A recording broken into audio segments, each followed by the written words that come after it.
Sasha Banks and WWE are very far apart on money, and Sasha Banks is also considering multiple New Japan Professional Wrestling dates. I'm Todd Tanner. This is Wrestling News Now. So let's talk about the Sasha Banks update.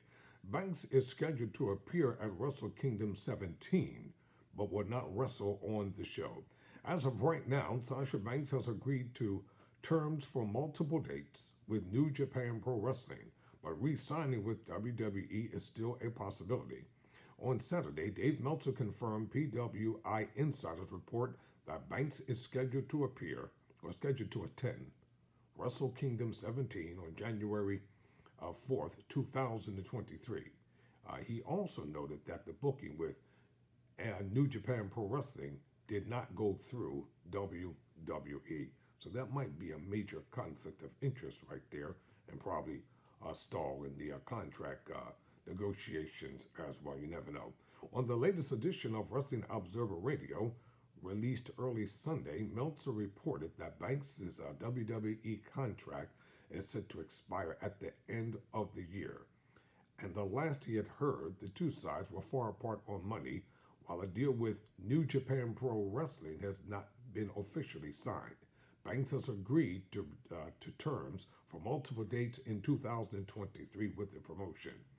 And so you never know what's going to happen and how things are going to go down. So WWE and Banks were talking to her about a return, and they were very far apart on money. That was the last that has been heard. So again, could AEW afford her? She wanted a lot.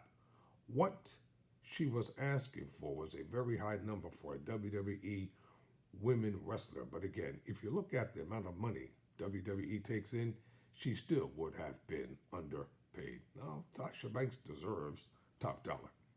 Whatever she has requested, then guess what?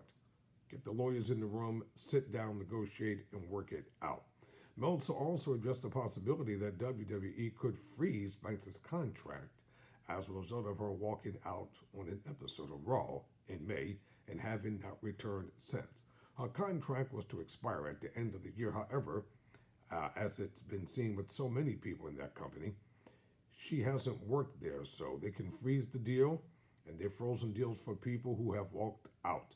They've frozen deals for people who have been hurt, and we've heard over and over again, so many people who wanted to be free agents had to wait and wait and wait. Meltzer continued. So perhaps they just figured, we don't want to freeze you and you can go, or perhaps her lawyer said, we're going to challenge it and whatever. I don't know what's happened. Meltzer also noted that Banks will appear at Wrestle Kingdom 17, but is not scheduled to wrestle on the show. For Wrestling News Now, I'm Todd Tanner.